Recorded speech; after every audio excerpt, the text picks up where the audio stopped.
Hello, I have hijacked the channel. This is the missus, and I'm going to tell you, the other night I was sitting working on some notes, winding down for the evening. My husband comes to me and says, hey, you want to see today's video? And I'm typing away and I'm like, yeah, sure, I'll watch the video. So, and I usually really do pay attention to the videos, but I was kind of busy. And when he plays this epic rap battle for me, it is one that my daughter has already showed me. So I'm only kind of half paying attention, okay, as I'm watching it. As we get into it a little bit more, this is supposed to be a reaction video that my husband's doing, and I find out that he's actually not picking the winner appropriately. So I've decided that I am going to do it for him and also react to the video. And instead I'm going to react to his video reacting to the rap battle, because if we see his analysis of who he chose as the winner, and you've already watched this, you realize it was incorrect. So that's what I'm going to do. I am Mrs. Chris, whatever you want to call. I'm hijacking the channel today, and I hope it gives you something to watch and that you like. So here we go. What rap battles are this one? Jack the Ripper versus Hannibal Lecter! Big up! Boy, mate, Pastor Liquor, it's Jack the Ripper, Jack the Rapper. Following you way before the dawn of Twitter. I'm a human trigger warning through the night until the morning. When the light shines upon my crimes, you find it sick, appalling, an infamous, notorious delinquent. There's little more gory a thing than living in Victorian England. This is horrorcore. Beware if you're a common whore, or at late night you may find me knocking on your door. All right, so he's, there's a lot there right off the bat. This is Victorian England. The Jack the Ripper killings, as they were called, take place in 1888, in the fall of 1888. There's a lot of debate over how many victims there were, but there are typically 5 that they call the canonical victims, the ones that everybody agrees were definitely killed by Jack the Ripper. There may have been a few others before and after that also happened, but Whitechapel, which is the part of London where this takes place, is notoriously poor. It's notoriously an area with a lot of immigrants. It's people living in very poor conditions, packed in like sardines. It's an area that there's a lot of this type of crime that goes on. Whitechapel is the area right around. It's very close to where... Listen, I am not going to dispute anything my husband says about history, because he knows his stuff. And I have heard about Jack the Ripper since we probably started dating. This was his thesis in high school. This is something he's researched forever and ever and ever. So everything he's telling you about all of this, I have no doubt is correct. So I am definitely not going to dispute anything he's saying there. And I've heard more about Whitechapel in the last 20 years than I need to know about. So we're just going to go with what he's saying here.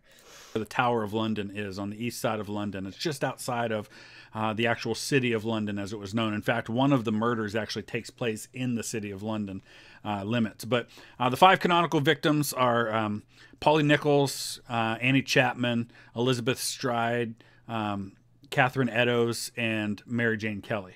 They're all prostitutes. 4 of the 5, the first 4 were all kind of like in the right around age 40. And then the last one, Mary Jane Kelly, is much younger. She's the only one that's killed indoors.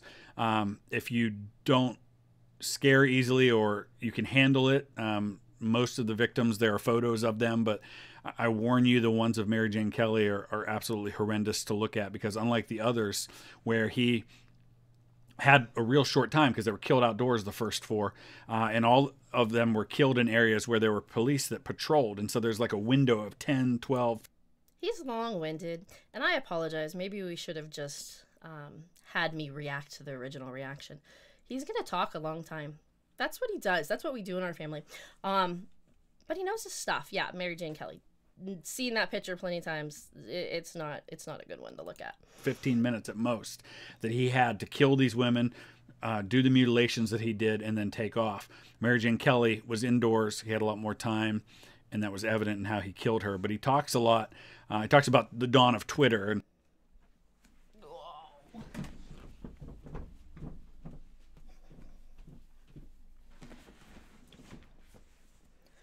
And part of what made Jack the Ripper notorious, it wasn't that he killed, he only killed probably 5 people. In the realm of serial killers, that's really pretty minor. I'm not trying to downplay what he did. It was horrible. But, you know, serial killers, we've had them kill dozens and sometimes even more. Jack the Ripper was famous because he was the first kind of celebrity serial killer, so to speak. Somebody in the newspapers came up with the name Jack the Ripper. They wrote a letter that they signed and claimed it was from Jack the Ripper, but it was probably a newspaper person trying to drum up headlines, signed it Jack the Ripper, and it kind of became his trade name. There were all these letters that came in. One may have been genuine, but let me I'm getting too far ahead of myself. Not keen to leave until I'm knee deep in blood and gore. Your grieving family on their knees, we've been scrubbing floors. If the police need a lead, they know what they're looking for. My raps are like the way I eat my meat, bloody raw. So the police need a lead. They never caught Jack the Ripper. Early on, there was this idea that he was somebody called Leather Apron. And it turns out, I think now we're starting to think that maybe there was this Polish immigrant named Kosminski who may very well have been Jack the Ripper. He's probably the most likely of the suspects, and they knew at the time who he was. Of course, Jack the Ripper, after the Mary Jane Kelly murder, it stops. And if you know anything about serial killers, they don't typically stop. So he either got arrested or died or left the country. There's a lot of theories about who he was. I wrote a paper in high school about my theory on who I thought he was, because there was this diary that was found at the time, things like that. But they never did catch him for sure. There's a lot of movies that have been made about that. But let's see what Hannibal Lecter has to say. You're a classic megalomaniac. You haven't mentioned me once in your entire battle rap. Pity your verse wasn't worth the trip in the jacket. Quit jacking off in the track and put the lotion in the... All right, so one... Oh, of course you gotta talk about this. This is like the best line. And we say this a lot at our house. I apologize. But yeah, this is epic right here. The most famous lines from the movie Silence of the Lambs is when you have the serial killer Buffalo Bill telling the girl who's down in the well, he says, it rubs the lotion on its skin or else it gets the hose again, because he's preparing these women to be turned into... And the best is when my husband says it, and he says it in a creepy voice, and he goes, it rubs the lotion on the skin or else it gets the hose again. Yeah, that's what he does. He really does. Clothing, which was something that I think is probably inspired by a serial killer named Ed Gein, who is the one who inspired the Texas Chainsaw Massacre, who would make lampshades and clothing and different things like that out of people. That he started digging them up first. Listen, if you're going to make lampshades out of people, how are you going to clean this, okay? Like, as a woman who wants her house extremely clean, though, it will never get there. How do you clean these things? I'm just saying. And then he eventually started actually killing people so he could get it that way.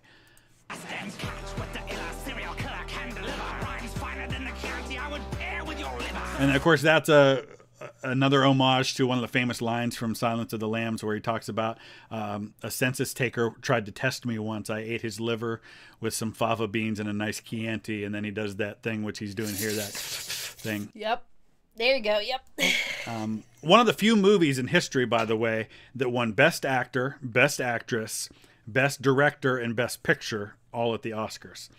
Thought of your putrid flesh makes me want to shiver. Cause your British body's covered in more piss than kitty litter. You stabbed women when they wouldn't give you attention, like a Penny Dreadful version of O.J. Simpson. But these days your nickname is all that's even known, and you didn't even come up with that shit on your own. And that's true.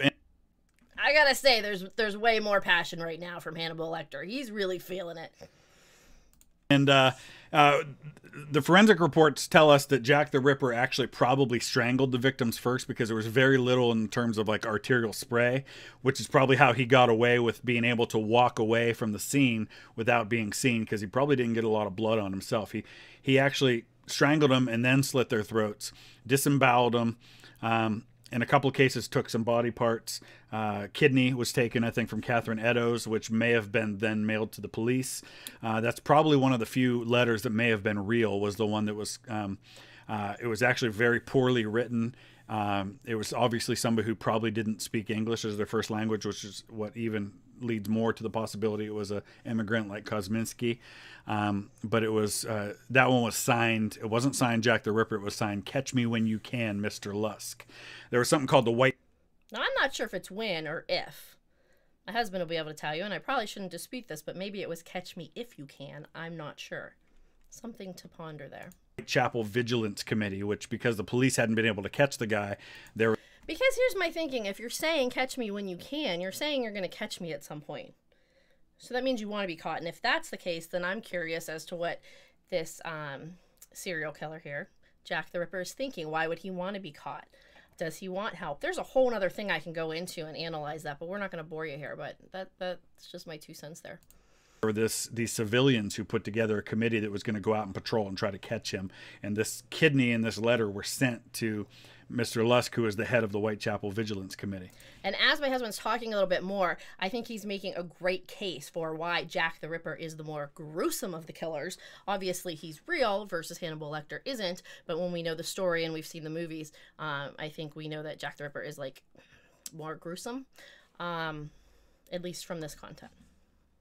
I'm real. You'll find me making vacancies in brothels, while you only exist inside the pages of a novel. You were kept for ages in the hovel, contained within a cage behind a locked door. Well, I never got caught. So who's the superior serial killer, Dr. Lecter? I'm still wanted. You're forgotten. People these days are watching Dexter, so God protect you from the hell I've spread upon us. I'm terrorizing London. Fuck the 77 bombers. No. Woo, woo, woo. Okay, so yeah, obviously one of these characters is real, one of them is not real. I am going to be basing my reaction and who I decide is the winner based on if these guys were in a parallel universe. They are both real or they are both fake. Okay, so we're not gonna, because obviously if one's real and one isn't, duh, the one that's real is the only one that exists, so that has to be the winner. And I think as you know what my husband decides, that was his thinking, which was totally wrong. Jack, you are doing fine before your ham-fisted attempt at a terrorist line. How typical of Jack the Ripper to chase a headline. Pick Ray Liotta's brain. Ask him how I get mine. So pick Ray Liotta's brain. There's a scene in the sequel movie to Silence of the Lambs where Ray it's horrible. Liotta is one of the guys that's after Jack the Ripper. Jack the Ripper actually, or not Jack the Ripper, Hannibal Lecter. Hannibal Lecter actually drugs him, cuts off the top of his head to reveal his brain, and then takes a piece of his brain and fries it and feeds it to him. It's pretty horrifying, but that's what that... Horrifying, as my husband laughs. It's only funny because it's not true. That refers to. Don't get me wrong, I'd roast both your balls and I hibachi. But for a serial killer, you're as tasteless as... Okay, I appreciate that because I do love hibachi. The bull of Kashi. You prey on a prostitute and play with her body. You don't mind that you're naughty, Jack. I hate that you're sloppy. Barney, take me back to solitary confinement. Cause this dirty little lamb has just been silenced. All right, so I got to give it to Jack the Ripper just because he actually existed rather than Hannibal Lecter, though both of them had some really good lines. But wrong, wrong, wrong. Wrong if we put them on a level playing field. Yes, Jack the Ripper was more gory and gruesome. I gotta give it to Hannibal Lecter. I think he's more passionate and he's very intriguing because you just don't quite ever know what he's thinking. And when he does do something, it's very outrageous. Chris, wrong. Jack the Ripper's fascinating. Always fascinated me. I think has fascinated a lot of people over time just because he never got caught. And see, he just admitted the whole reason why he was already biased because Jack the Ripper has always fascinated him. So see? Biased opinion right there, babe. Hot. There was one night that was called the double event, which is when he killed 2 victims. He's still talking about him. My man is obsessed with Jack the Ripper. And this has been ongoing for many, many years. About 45 minutes apart. And what happened was the first one, he actually got interrupted while he was in the middle of killing her. Somebody actually spotted him. And so he didn't really... He picks the winner and he still has to go on and on and on and justify it. Isn't he cute? Get a chance to mutilate her body, and so then he found another one later that night. That was Catherine Eddowes and Elizabeth Stride that night. But yeah, we don't know for sure who it was. If I had to put money on it, I would say Kosminski, but I think there's also an argument to be made for James Maybrick.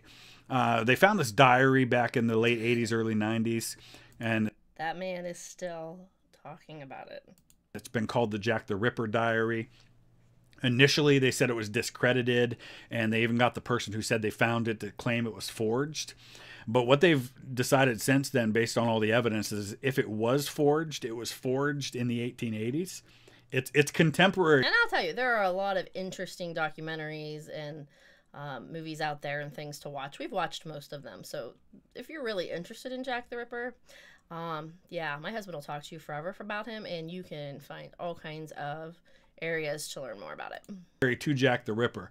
Whether it's real or not is another story. Whether it was written by James Maybrick is another story. But that's a really interesting story in and of itself.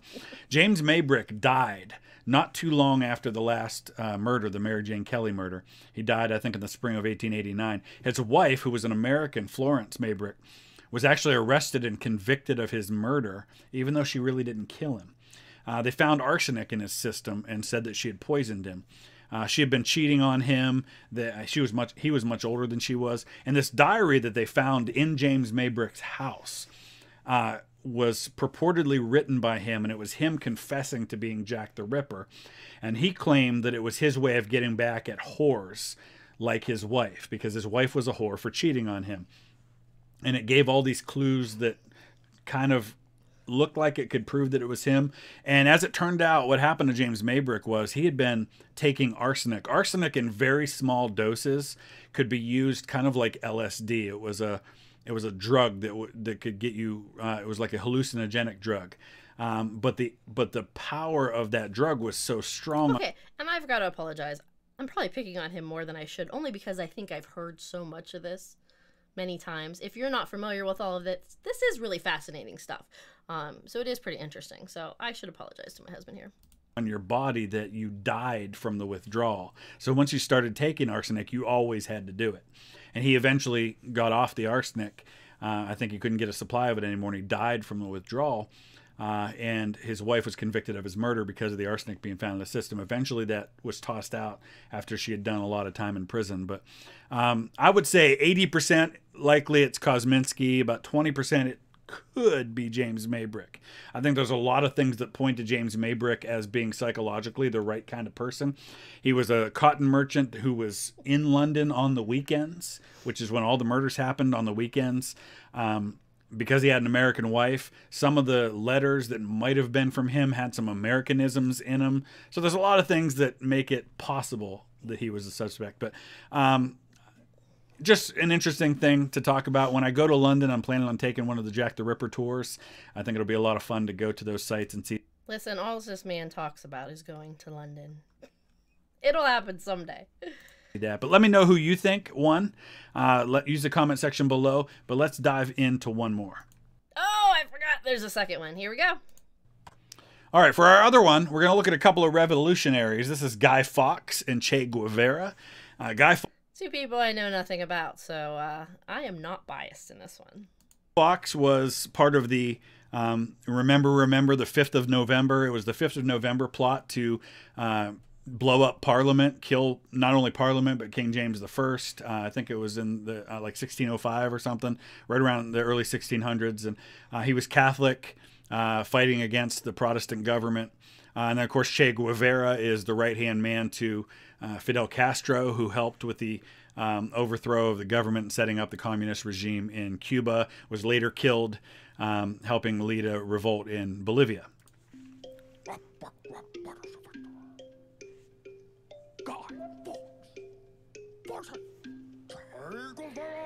Guevara the terror, fresh kangaroo, ill rhyme slayer from the 60s era, revolting heavy metal rebel blood spiller. Me and my gorillas are a squad of killers, known worldwide for my steely-eyed look. You're famous cause of Alan Moore's third best book, and all the children say we will be like Che, asthmatic, but I'll take your breath away. Try to rebel against James I. Here's a tip for your next plot. Try to rehearse. I got my face on a magnet on your roommate's fridge. Your head is on a spike up on London Bridge. You had one job, cabron, to strike a matchstick. Got caught with the fuse like your boss. Not lit. You should have stayed anonymous, epic fail guy. Treat this battle like the gallows and take another dive. Okay, so most of what Guevara is referring to there are things with Guy Fawkes. So let's talk a little bit about that. Che Guevara is actually Argentinian. I think he was like a medical school student, and in the midst of his travels he saw a lot of poor people and a lot of things that he just didn't like about how people were living. So he kind of became enraptured by the ideas of communism and became very revolutionary with that. He ends up, I think, meeting Fidel Castro and his brother Raul in Mexico City, and then they go to Cuba and overthrow the government, and he kind of rises up to become Castro's right-hand man. But he was always kind of very revolutionary, and so once they had a stable government, and he had a position within the Cuban government, he then decides to get involved with other revolutions. He goes to Africa for a while, then he goes to Bolivia, and that was where he was captured and executed. But he refers also to Guy Fawkes' execution, talks about him being hanged. Guy Fawkes was actually hanged, drawn, and quartered, and I think... Oh, that's a horrible, horrible, horrible thing. I do like the visual that he's, you know, portraying there, that he's showing that. There's some references later to some of that. But he also refers to, your job was just to strike a match. There were multiple people involved in this plot. And there's a good movie with Kit Harington, who plays Jon Snow in Game of Thrones, Kit Harington's kind of the star, and they talk about that 5th of November plot. Guy Fawkes is the guy that gets caught because he's down under Parliament in the basement with all the explosives, waiting for the time when it's supposed to be exploded, and he gets caught ahead of time, and he's tortured for a long period of time, and eventually he signs a confession and things like that. But let's see what else he has to say. As a communist, it must really hurt that your face has been cheapened, weakened, besmirched, being plastered on posters, coasters, and shirts, making capitalists rich off of you on Mars. Yeah, so that's interesting. You know, you see a lot of things that say Che on them. It has turned in kind of to a capitalist thing. People are making money in a capitalist system off of a guy who hated capitalism and wanted to throw it out in favor of communism. That's a good point, but also a good burn in this right here that we're seeing. I'm a pious man and I fight for the Lord. I would cut you, but I don't want your sweat on my sword. I was tortured until I could hardly sign my name, and listening to you felt pretty much the same. If you look at Guy Fawkes' signature, and I think sometimes he referred to him... I'm just thinking about what I said to you, and I said that backwards. Not so much a burn that the other person, Che, I guess, I'm trying to get them straight here, is plastered everywhere. Is that like a bad thing? I mean, most people want to be famous. Obviously, it's the wrong reason to be famous, but is that really a bad thing? I don't know. I don't know that that's a very good burn from a guy here. Okay. Makes sense. To himself as Guido Fawkes or Guido Fawkes. You can see just, he's been tortured so bad. You can see his signature is just really just, you know, he's barely able to hold the pen to write his name. That's how badly he was tortured. And of course he was Catholic, so that's what he talks about, being pious. Do you ever sit and watch these videos and wonder how this man knows this stuff? Like, he will just tell me things. And my kids do this too. They just randomly tell me things, and I'm like, how do you know that? Like, yes, they read, but oh my gosh, the wealth of information this man has. Face it, Ernesto, you're Castro, but less so. He's Cuba commander, you're more of the destro. Revolt all you want, I don't give two Guy Fawkes. But look at Venezuela, what you're fighting for sucks. Sucks. Guy, you died for the Catholics. A group with a bad, touching little boys habit. And this porn star pilgrim look. What's up with that? It's more like me, but very bad at. Oh, what's the Fox say now? When they cut your junk out, I'm the hardest. All right, so he talks about him cutting his junk out. People don't talk about this part very often, but part of hanging, drawing, and quartering. First, they would hang you until you were like almost ready to pass out, but not quite, and then they'd let you down. They would kind of tie you up, like up on a ladder or something. They would cut off your private parts, throw them in a fire. Then they would cut you open, take out your entrails, throw them in the fire, and only then they would behead you, and then they would cut off your arms and legs and send them to, you know, different places. There's actually a scene, if you ever see the movie starring Chris Pine about, I forget what it's called, but it's on Netflix. I believe it's called Seven. Maybe I'm wrong. About Robert the Bruce. They actually have the scene where he walks out. Okay, I'm wrong. And they have William Wallace's leg nailed up in the center of town. This never graced a banknote. You're an error-prone terrorist, penny for the scapegoat. Don't try to boast about your banknotes with Guido. You muddled your economy like mint in a mojito. This very battle disproves your communist initiative. These rhyme skills are not evenly distributed. I've got mass when I'm rapping. You're an up-chain, that's Bay of Pigs Latin. So Bay of Pigs is the attempt, assisted by the CIA, to actually send in Cubans who would actually overthrow the communist government in Cuba. Of course, it didn't work. And of course, the CIA actually also helped the Bolivians who eventually captured Che Guevara and executed him. It's happened, you should retire. Is it the 5th of November? 'Cause I'm on fire! Oh, that one's tough. Oh, man. I don't really know who I feel I agree. That one's tough. won that one. I kind of lean toward Che Guevara. Just because I feel like he had a lot more historical content in his part. He covered more of history about both sides, I think. So I'd probably give that one to Che. Yeah, I gotta agree. Obviously history's not my thing. You know, side note, it's really not my thing. My husband will talk and sometimes it bores me, but as I'm getting older, he is making it a little more interesting. So now I'm getting a little more thirsty for that kind of stuff. And there's certain things I will just watch and want to learn about, but sometimes he just bores me because he just talks so much about it. I really need to quit dogging him. He's a great man, he is. But I agree, I'm going with Che. I just think, like, you know, I just felt him a little bit more. Does that sound horrible? That sounds horrible. I don't know, I think I got more content. I feel like I understood him a little bit better, where I think it was a little more on the surface there with Guy. But I don't know. But let me know your thoughts, who you think won each of those. Use the comment section below. Make sure you check out my other epic rap battle videos, which I've done in the past. And check out all the other content on the channel. There's a lot there. I'm going to be heading to Fredericksburg, Virginia at the end of this week, if weather holds up. Hopefully get to the Fredericksburg battlefield, maybe even get to a little of the other battlefields in the area, Chancellorsville, Wilderness, Spotsylvania. So if there's something specific you'd like to see from one of those battlefields, let me know that as well. And I apologize, I'm the wife. I put a damper in his plans. Things happen, kids happen, schedules change. He didn't get to go. He'll get to go eventually, don't you worry.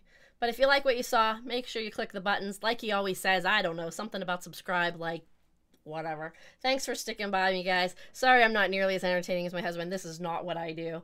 But I had to show him up and tell him how it was really done. Let me know what you think. Put the comments below.